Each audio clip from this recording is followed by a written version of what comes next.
Hello guys, तो चलिए हम हमारी इंडियन पॉलिटी की सीरीज़ को आगे बढ़ाते हैं।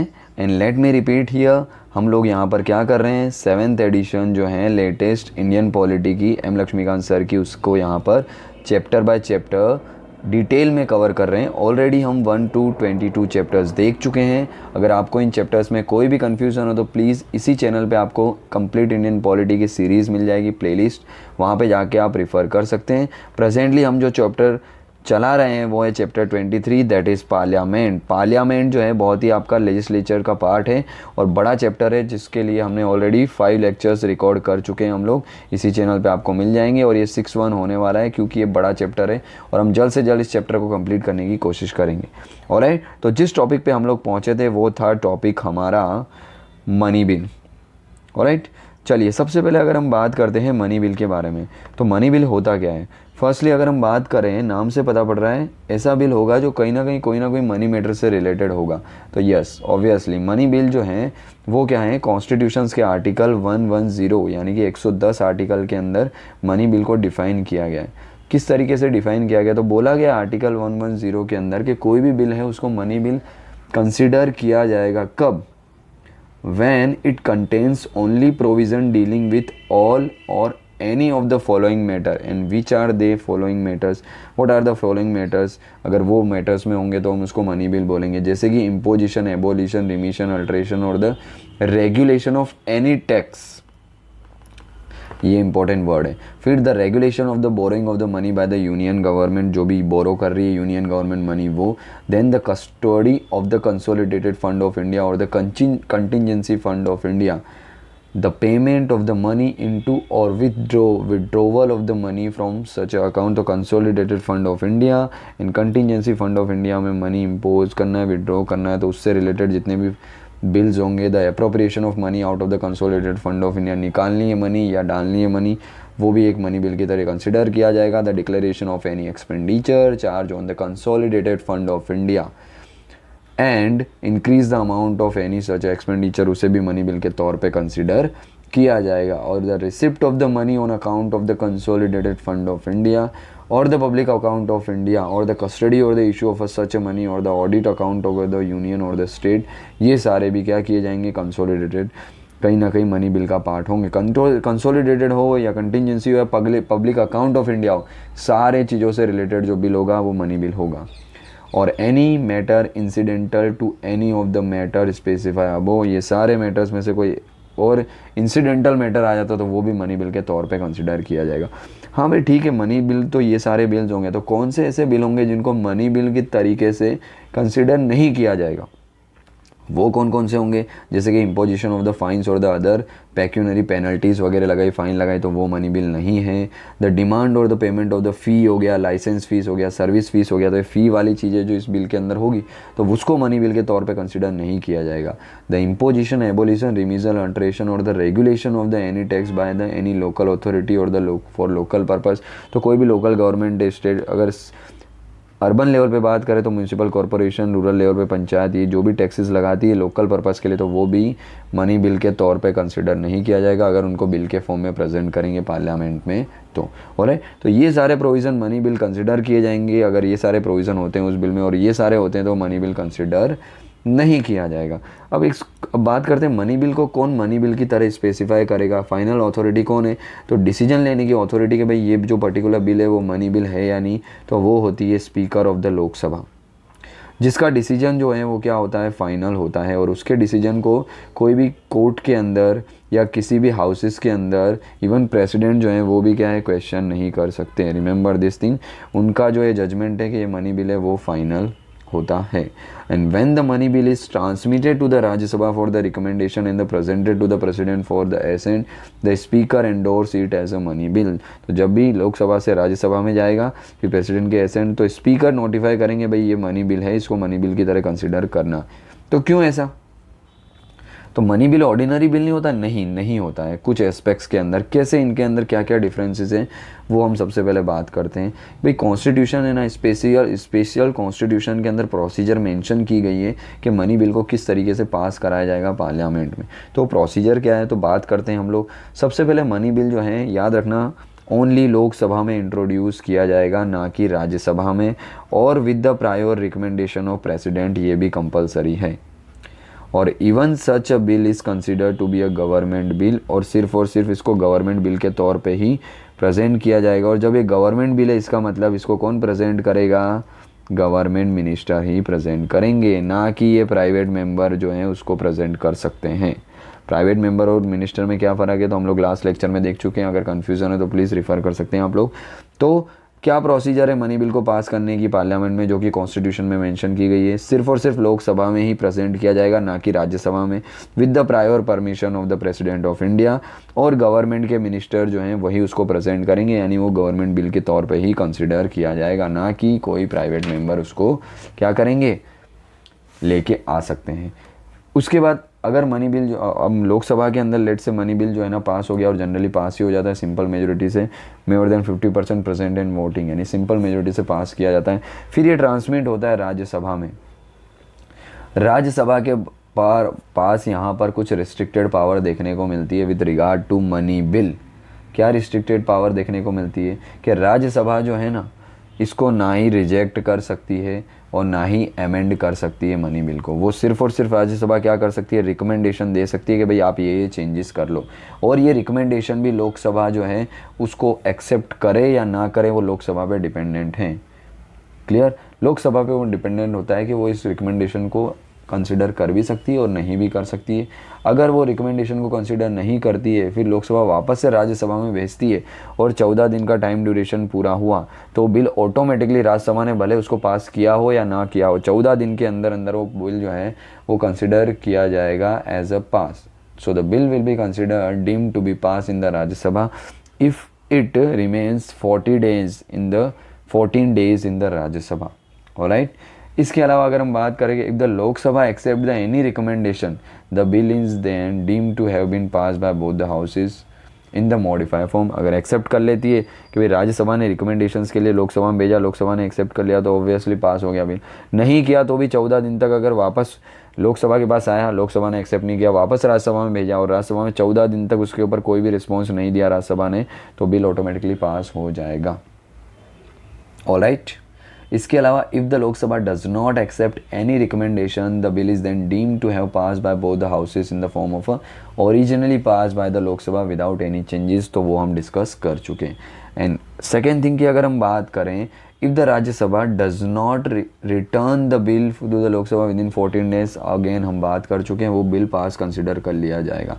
इसका मतलब लोकसभा के पास मोर पावर देखने को मिलती है then Rajya Sabha in case of what, in case of a money bill. Alright. तो ये चीज़ें याद रखनी है, लोकसभा के पास ज़्यादा पावर है as compare to Rajya Sabha in case of a money bill. Similarly अगर बात करें, when the money bill Lok Sabha में पास हो गया, राज्यसभा में पास हो गया, प्रेसिडेंट के पास ज़्यादा है, तो प्रेसिडेंट क्या कर सकते हैं, उसको अपना एसेंट दे सकते हैं, यानी कि उसके ऊपर अपनी साइन कर सकते हैं और उसको एक्ट बना सकते हैं, विथहोल्ड कर सकते हैं उस बिल को, बट उसको रिटर्न नहीं कर सकते। रिमेंबर, उसको बिल को रिटर्न नहीं कर सकते for the consideration of the house. क्यों? क्योंकि प्रेसिडेंट की प्रायर परमिशन से ही तो वो मनी बिल इंट्रोड्यूस किया गया है लोकसभा में, तो वो रिटर्न कैसे करेंगे और क्यों करेंगे? तो जनरली क्या होता है, प्रेसिडेंट जो है वो उस बिल पे साइन कर देते हैं, क्योंकि उनकी रिकमेंडेशन से ही मनी बिल क्या होता है, हाउस के अंदर आया होता है। ऑलराइट। तो ये प्रोसीजर हमें देखने को मिलता है किसके लिए, मनी बिल के अंदर। अगर ऑर्डिनरी बिल और मनी बिल के बीच में अगर मैं आपको ब्रीफ में एक डिफरेंस बताऊं, जो कि बहुत ही इंपॉर्टेंट है आपके प्रीलिम्स के पॉइंट ऑफ व्यू से, remember this difference. Ordinary bill किस तरीके से पास किया जाता है, ये हमने ऑलरेडी देख लिया लास्ट लेक्चर में, कैसे फर्स्ट हाउस किसी भी हाउस के अंदर इंट्रोड्यूस किया जा सकता है। इसके बाद first reading, second reading, third reading होती है। फर्स्ट हाउस में लेट से लोकसभा में फर्स्ट इंट्रोड्यूस किया गया, फिर ये ऑर्डिनरी बिल राज्यसभा में जाएगा, सेम प्रोसीजर, फर्स्ट रीडिंग होगी, सेकेंड रीडिंग होगी, थर्ड रीडिंग होगी, फिर प्रेसिडेंट के पास आएगा, प्रेसिडेंट इसके ऊपर साइन करेंगे या विथहोल्ड करेंगे या रिटर्न करेंगे, फिर ये बिल क्या हो जाएगा, एक्ट बन जाएगा, यानी कि लॉ बन जाएगा। ये हम देख चुके हैं। बट मनी बिल में ऐसा नहीं है, मनी बिल में क्या क्या प्रोसीजर सेम है, और ऑर्डिनरी बिल जो है ये प्रेसिडेंट की रिकमेंडेशन से भी, प्रेसिडेंट की रिकमेंडेशन लेना इतना इंपॉर्टेंट नहीं है, बट मनी बिल में प्रेसिडेंट की प्रायर रिकमेंडेशन कंपलसरी है, ये हमने देखा। ये राज्यसभा में भी पहले इंट्रोड्यूस किया जा सकता है, लोकसभा में भी इंट्रोड्यूस किया जा सकता है, पर मनी बिल ओनली लोकसभा में ही इंट्रोड्यूस किया जा सकता है। ये प्राइवेट मेंबर भी लेके आ सकते हैं, पर मनी बिल ऑलवेज कौन लेके आएंगे, गवर्नमेंट मिनिस्टर ही लेके आ सकते हैं। ऑलराइट। अगर इसका डिफीट होता है लोकसभा के अंदर तो it may lead to the resignation of the government. अगर मिनिस्टर ने इंट्रोड्यूस किया है ऑर्डिनरी बिल और डिफीट होता है लोकसभा में तो रेजिग्नेशन देना पड़ सकता है। इसका डिफीट होता है लोकसभा में तो रेजिग्नेशन गवर्नमेंट का पक्का है ऑब्वियसली, क्योंकि मिनिस्टर ही इसको करते हैं। यहाँ पे तो अगर प्राइवेट मेंबर ने प्रेजेंट किया तो रेजिग्नेशन देने की जरूरत नहीं, पर यहाँ पे तो मिनिस्टर ही करेंगे और मिनिस्टर ही पास नहीं करवा पा रहे सिंपल मेजोरिटी, मतलब government has a no majority support of member of parliament, so it must have to resign. Alright, 6 month तक ये रह सकता है राज्यसभा में। उसके बाद जॉइंट सिटिंग के प्रोविज़न देखने को मिलते हैं ऑर्डिनरी बिल में, पर मनी बिल और कॉन्स्टिट्यूशनल अमेंडमेंट बिल में ऐसे कोई जॉइंट सिटिंग के प्रोविज़न नहीं देखने को मिलते हैं। ऑलराइट, तो ये कुछ डिफरेंसेस हमें देखने को मिलते हैं जो प्रीलिम्स के पॉइंट ऑफ व्यू से मोस्ट इंपॉर्टेंट है, हमें याद रखने हैं। ऑलराइट, तो ये था मनी बिल। अब हम बात करें फाइनेंशियल बिल की, जो मनी बिल से थोड़ा बहुत रिलेटेड है बट मनी बिल से बहुत ज़्यादा है हम बोल सकते हैं। तो फाइनेंशियल बिल क्या होता है? तो देखिए, financial bill are those bill that deals with the fiscal matter, यानी कि मनी मैटर फिस्कल मैटर से डील करते हैं, जैसे कि रेवेन्यू और द एक्सपेंडिचर। हाउएवर कॉन्स्टिट्यूशन ने जो यूज़ किया है term financial bill, technical sense में यूज़ किया है। और फाइनेंशियल बिल जो हैं वो भी क्या होते हैं, जनरली 3 काइंड ऑफ होते हैं, या हम बोल सकते हैं 3 टाइप्स के फाइनेंशियल बिल होते हैं। कौन कौन से? फर्स्ट तो हम जो देख चुके हैं वो होता है मनी बिल, आर्टिकल 110 जो हम ऑलरेडी देख चुके हैं। सेकेंड टाइप के होते हैं financial bill type 1, third type के होते हैं फाइनेंशियल बिल टाइप 2। ये दोनों जो बिल है अंडर आर्टिकल हमें 117 ही देखने को मिलते हैं। टाइप 1 क्लॉज 1 के अंदर देखें, आर्टिकल 117 क्लॉज 1 के अंदर, टाइप 2 आर्टिकल 117 क्लॉज 3 के अंदर हमें देखने को मिलता है। इसका मतलब क्या हुआ कि भाई मनी बिल जो हैं वो क्या होते हैं, फाइनेंशियल बिल के अंदर ही आ जाते हैं। Means all the money bill are financial bill but not a vice versa is possible, means all the financial bill are money bill but all the money bill or all the financial bill are not money bill, यानी कि अगर वो money bill है तो वो financial bill तो होगा ही, but वो फाइनेंशियल बिल है इसका मतलब ये नहीं कि वो मनी बिल भी है। तो मनी बिल जो है वो फाइनेंशियल बिल के अंदर ही आ जाते हैं, ये कॉन्सेप्ट हमें याद रखना है। Means all the money bill are financial bill but all the financial bill are not money bill, क्योंकि ये वाले जो बिल होंगे जो आउटसाइड है वो क्या है, फाइनेंशियल बिल है, मनी बिल नहीं है। ऑलराइट, और अब हम बात करते हैं, ये इसकी बात हम लोग डिटेल में ऑलरेडी कर चुके हैं। अब हम पहले बात करते हैं फाइनेंशियल बिल टाइप 1 की, जो कि आर्टिकल 117 क्लॉज 1 के अंदर हमें देखने को मिलता है। फिर उसके बाद इसकी बात करेंगे। देखिए, सबसे पहले हम बात करें अगर फाइनेंशियल बिल टाइप 1 की, फाइनेंशियल बिल टाइप 1 की बात करें तो ये बिल किस तरीके का होता है। ये बिल ऐसा होता है जिसके अंदर कंटेन किए जाते हैं not only the matter which are mention in article 110, यानी कि मनी बिल वाले तो मैटर्स होते ही हैं, साथ साथ में इसमें क्या होते हैं, कुछ जनरल लेजिस्लेचर के मैटर भी देखने को मिलते हैं। मींस जनरल लेजिस्लेचर की बात करें, जैसे कि बोरोइंग के कुछ क्लॉज हैं, गवर्नमेंट को बोरो करने उससे रिलेटेड कुछ क्लॉज हैं, ये भी देखने को मिलते हैं।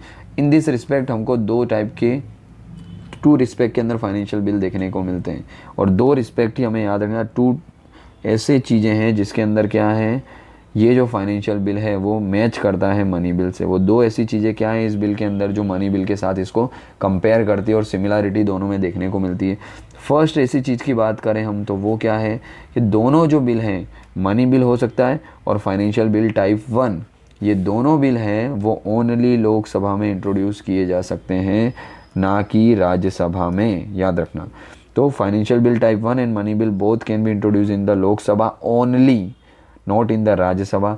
सेकेंड क्लोज क्या है जो मनी बिल के साथ इसको कंपेयर करता है कि both of them can be introduce only on the recommendation of the president. भाई प्रेसिडेंट की प्रायर रिकमेंडेशन चाहिए तभी, मनी बिल भी हम लोग देख चुके हैं कैसे प्रेसिडेंट की प्रायर रिकमेंडेशन चाहिए, वैसे ही फाइनेंशियल बिल टाइप 1 जो है वो भी प्रेसिडेंट की रिकमेंडेशंस के बाद ही इंट्रोड्यूस किया जा सकता है।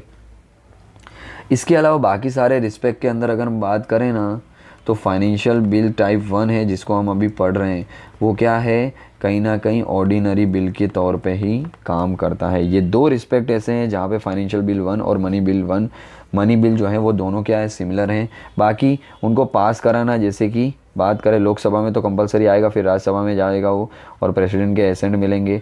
प्रेसिडेंट जो है उसको रिटर्न भी कर सकते हैं, अनलाइक मनी बिल जहाँ पे वो रिटर्न नहीं कर सकते, तो एसेंट दे सकते हैं, विथहोल्ड कर सकते हैं एसेंट, और उसको रिटर्न भी कर सकते हैं।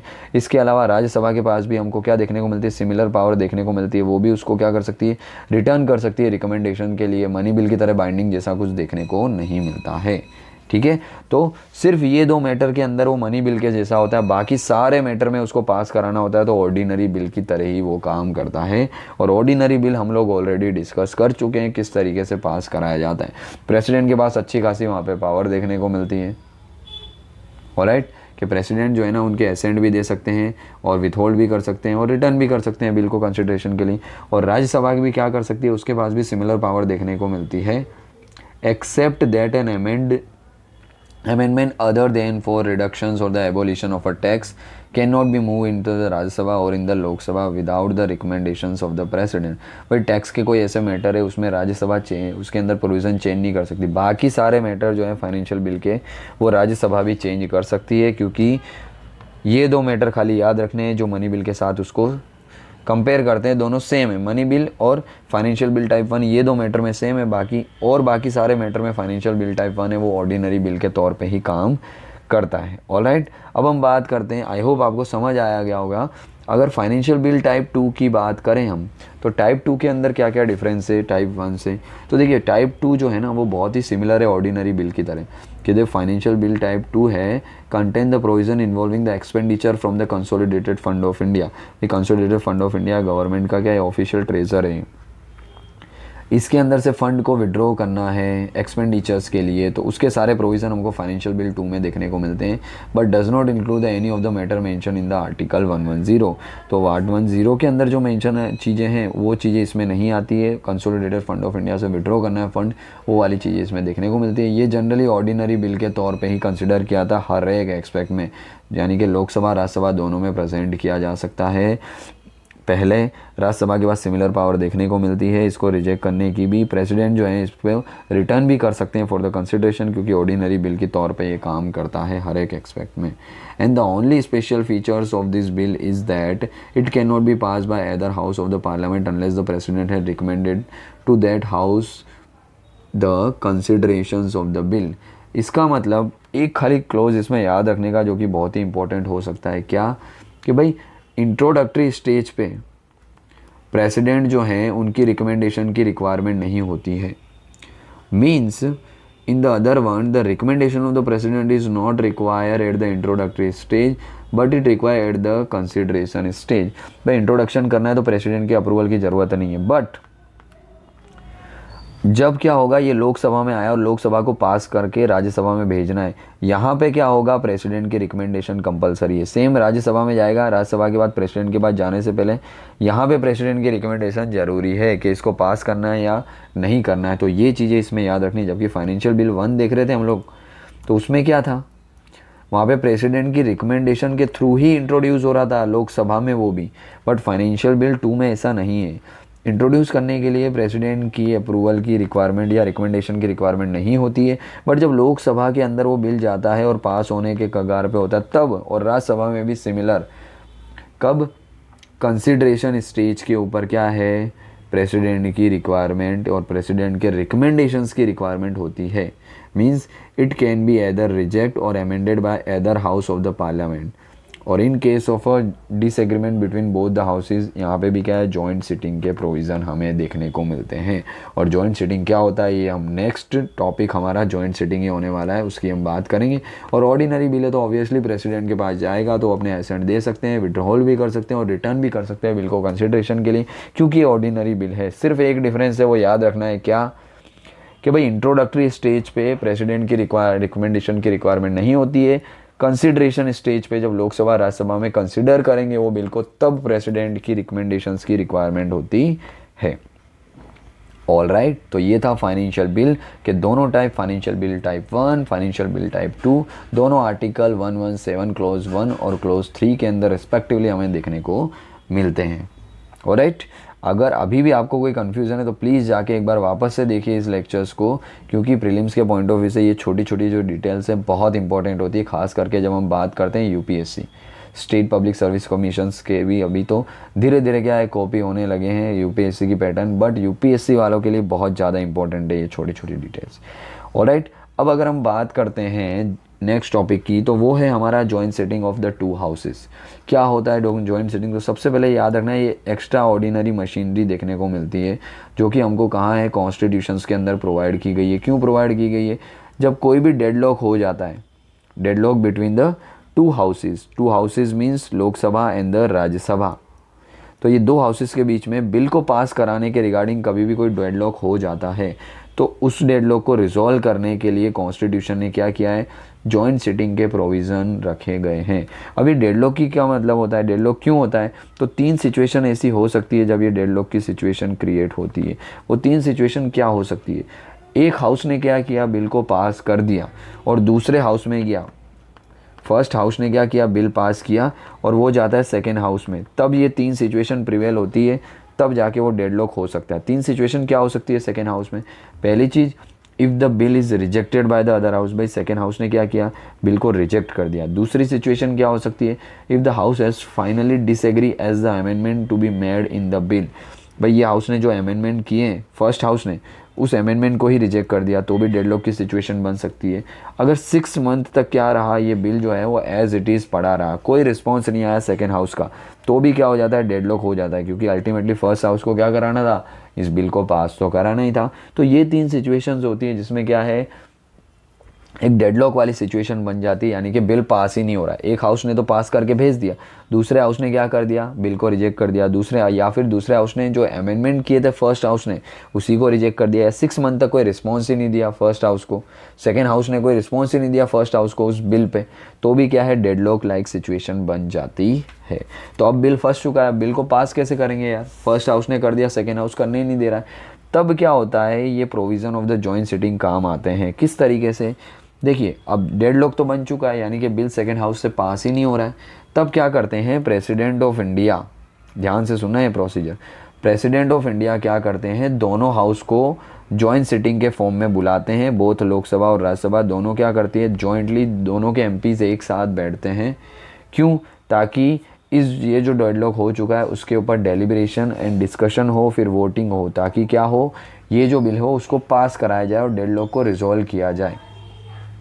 ऑलराइट, और एक चीज़ याद रखना, जॉइंट सिटिंग है हमेशा किसके लिए होती है, ऑर्डिनरी बिल के लिए होती है और फाइनेंस बिल के लिए होती है। फाइनेंस बिल हम लोग देख चुके हैं ऑलरेडी लास्ट टॉपिक्स के अंदर ही, और ऑर्डिनरी बिल भी हम लोग ऑलरेडी देख चुके हैं किस तरीके से पास होता है, वो लास्ट लेक्चर्स के अंदर आपको मिल जाएगा। तो ये 2 बिल के लिए जनरली जॉइंट सिटिंग होती है, पर याद रखना मनी बिल हो गया, कॉन्स्टिट्यूशनल अमेंडमेंट बिल हो गया, इनके लिए जॉइंट सिटिंग के प्रोविज़न नहीं है। मोस्ट इंपॉर्टेंट है, ये याद रखना है हमें। ऑलराइट, अब इन case of a money bill Lok Sabha जो है, बट मनी बिल में तो हमें पता है लोकसभा के पास ओवर राइडिंग पावर है, 14 दिन तक अगर राज्यसभा ने रिस्पॉन्स नहीं दिया तो ऑटोमेटिकली क्या है, वो पास हो जाएगा। और कॉन्स्टिट्यूशनल अमेंडमेंट बिल में बोथ लोकसभा और राज्यसभा के पास क्या है, इक्वल पावर देखने को मिलती है, जबकि मनी बिल के अंदर लोकसभा के ऊपर ज़्यादा पावर है। इसीलिए इन दोनों के लिए क्या है, कहीं ना कहीं जॉइंट सिटिंग के प्रोविज़न नहीं है। सिर्फ ऑर्डिनरी बिल हो या फाइनेंस बिल हो, तब हमारे लिए क्या है, जॉइंट सिटिंग के प्रोविज़न देखने को मिलते हैं। क्लियर। अब इसके अंदर क्या होता है, कोई भी बिल ऐसा है जो क्या अंडर डिस्प्यूट देखने को मिल रहा है और ऑलरेडी क्या लैप्स हो चुका है due to the dissolution of the Lok Sabha, तो वहाँ पे जॉइंट सिटिंग के प्रोविज़न नहीं होंगे। भाई कोई भी बिल था जिसके ऊपर डेडलॉक था, बट लोकसभा के अंदर लोकसभा क्या हो चुकी है, अब डिसॉल्व हो चुकी है, तो फिर जॉइंट सिटिंग होगी आगे, नहीं होगी, क्योंकि लोकसभा डिसॉल्व हुई तो वो बिल भी ऑटोमेटिकली डिसॉल्व हो जाएगा। अब लोकसभा जो है वो डिसॉल्व हो जाती है after the president is notify the joint sitting, तो भाई कब वो बिल जो है वो लैप्स नहीं होगा, तो वो भी हम लोग डिस्कस कर चुके हैं ऑलरेडी कि जब लोकसभा के डिसोल्यूशंस की बात होती है तो कौन कौन से बिल जो है वो लैप्स नहीं होते। तो वो चीज़ें यहाँ भी है कि भाई प्रेसिडेंट ने क्या किया, before the dissolution of the Lok Sabha पहले से ही नोटिफाई कर दिया कि भाई ये बिल पे जॉइंट सिटिंग होगी, उसके बाद लोकसभा डिसॉल्व हुई तो वो बिल जो है वो लैप्स नहीं होगा। न्यूली कॉन्स्टिट्यूटेड लोकसभा आएगी, उसके बाद जॉइंट सिटिंग के प्रोविज़न होंगे, जॉइंट सिटिंग वापस बिठाई जाएगी प्रेसिडेंट के द्वारा, फिर वो बिल को क्या है, पास कराया जाएगा।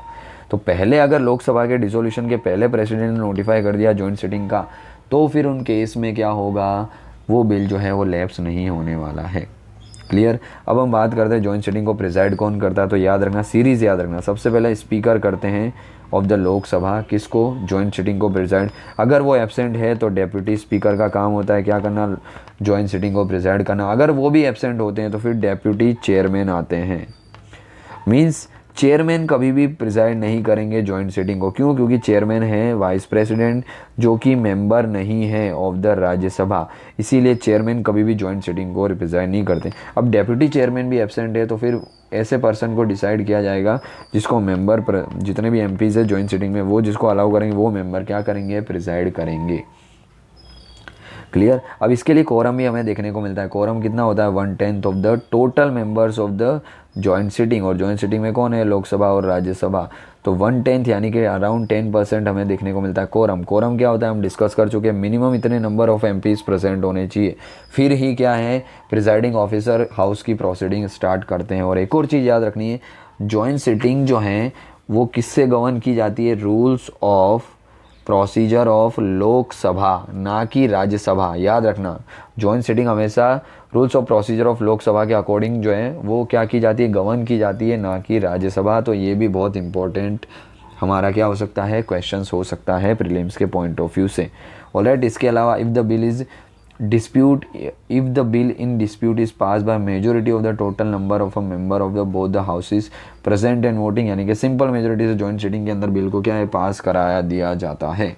नॉर्मली लोकसभा के अंदर हमें पता है क्योंकि 543 मेंबर हैं एज़ कम्पेयर टू 250 मेंबर, और वो 245 ही एक्चुअल में, ये तो ओवरऑल स्ट्रेंथ है।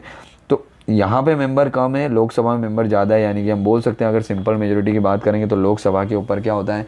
ज़्यादा नंबर होते हैं, इसीलिए लोकसभा जो चाहती है बिल को पास कराना यानी कि गवर्नमेंट, तो वो बिल जनरली क्या होता है? जॉइंट सिटिंग में पास हो ही जाता है।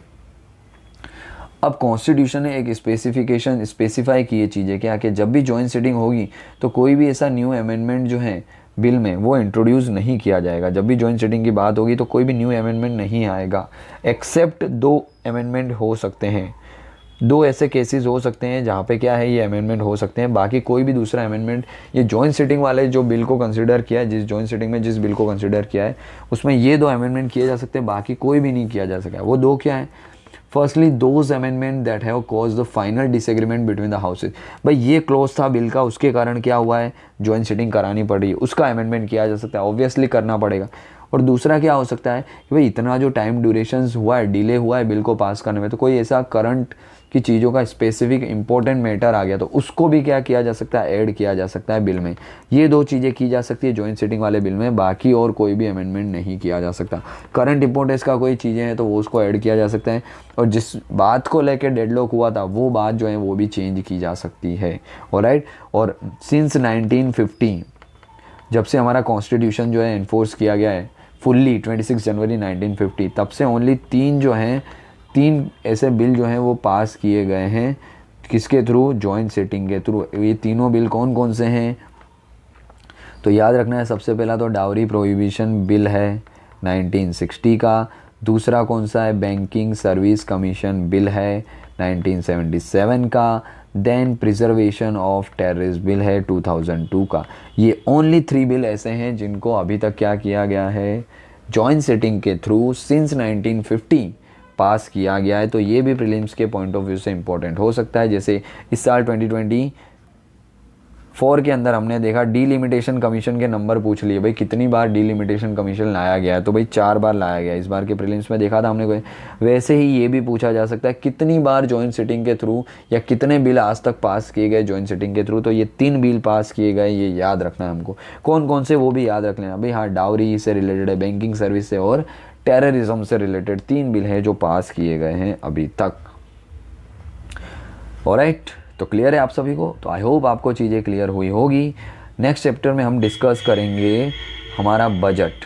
ये जो है बहुत ही डिटेल के अंदर हम डिस्कस करेंगे क्या होता है budget. Article of the constitutions के अंदर क्या मेंशन किया गया है, क्या बजट वर्ड है हमारे कॉन्स्टिट्यूशंस के अंदर या कुछ और वर्ड का यूज़ किया गया, जैसे एनुअल फाइनेंशियल स्टेटमेंट आर्टिकल 112 यानी 112 आर्टिकल के अंदर। कब ये जो स्टार्टिंग से अगर हम बात करें तो रेलवे बजट और जो है हमारा जनरल बजट, ये दोनों मिक्स कब कब थे और कब इनको मर्ज किया गया, कब इनको अलग किया गया। कॉन्स्टिट्यूशनल प्रोविज़न इससे रिगार्डिंग क्या क्या देखने को मिलते हैं। चार्ज एक्सपेंडिचर क्या होते हैं, नॉन चार्ज एक्सपेंडिचर क्या होते हैं, चार्ज एक्सपेंडिचर क्या होते हैं, एक्सपेंडिचर मेड क्या होते हैं, किस तरीके से क्या क्या स्टेज के अंदर बिल लाया जाता है, presentation of the budget, general discussion, ये सारे स्टेजेस हम लोग क्या करेंगे डिटेल में डिस्कस करेंगे। और कुछ ग्रांट की भी हम लोग बात करेंगे, कुछ फंड्स की भी बात करेंगे। ऑलराइट, तो चलिए इसी के साथ हम क्या करते हैं, आज के हमारे इस लेक्चर्स को कंप्लीट करते हैं। आई होप आपको लेक्चर अच्छा लगा होगा, चीज़ें सीखने को मिली होगी, और फर्स्ट टाइम आप विज़िट कर रहे हैं इस यूट्यूब चैनल पे तो प्लीज़ सब्सक्राइब कर लीजिए यूट्यूब चैनल को, और वीडियो में कुछ चीज़ें सीखने को मिली है तो प्लीज़ लाइक करिए, शेयर करिए और सब्सक्राइब कर लीजिए। ऑलराइट, तो चलिए इसके साथ मिलते हैं हम लोग नेक्स्ट लेक्चर में, तब तक के लिए जय हिंद।